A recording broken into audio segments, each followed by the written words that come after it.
भारतीय राजनीति में धर्म और जात इस तरह समाया हुआ है कि इससे न अभी तक जनता निकल सकी है और न नेता निकल सके। यही कारण है कि हर चुनाव से पहले और चुनाव के बाद ये कहा जाता रहा है कि चुनाव धर्म और जात से ऊपर उठकर लड़ना है, लेकिन होता वही है जो कहा नहीं जाता है।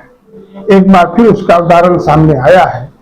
राष्ट्रीय जनता दल के वरिष्ठ नेता राज्यसभा सांसद प्रोफेसर मनोज झा ने एक कविता क्या संसद में पढ़ दी कि बवाल हो गया। कविता का शीर्षक है ठाकुर का कुआं।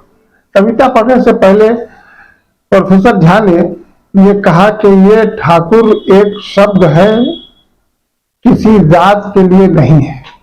ठाकुर हम सब में है, हम में भी ठाकुर है। वो ठाकुर जो अत्याचार करता है, जो ठाकुर दूसरों को परेशान करता है, जो ठाकुर अपना अधिकार लोगों पर जताता है, इस कविता में वो ठाकुर है। वो ठाकुर नहीं जो कोई जात का ठाकुर है।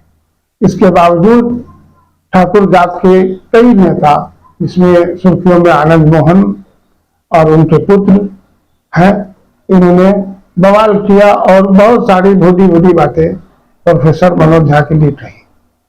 हालांकि इसका औचित्य नहीं था। प्रोफेसर मनोज झा का मकसद भी ये नहीं था कि वो ठाकुर जात को बुरा भला कहें, लेकिन उसके बावजूद अगर बवाल होता है तो ये अफसोस की बात है।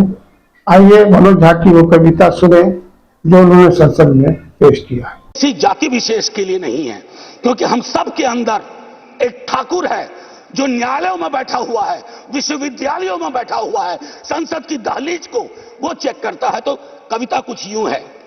चूल्हा मिट्टी का, मिट्टी तालाब की, तालाब ठाकुर का। भूख रोटी की, रोटी बाजरे की, बाजार खेत का, खेत ठाकुर का। बैल ठाकुर का, हल ठाकुर का, हल की मूठ पर हथेली अपनी, फसल ठाकुर की। कुआं ठाकुर का, पानी ठाकुर का, खेत खलिहान ठाकुर के, गली मोहल्ले ठाकुर के, फिर अपना क्या, गांव, देश, शहर। और मैं फिर से क्लैरिफाई करता हूं, वो ठाकुर मैं भी हूं। वो ठाकुर संसद में है, वो ठाकुर विश्वविद्यालयों में है, वो ठाकुर विधायिका को कंट्रोल करता है। इस ठाकुर को मारो जो हमारे अंदर है।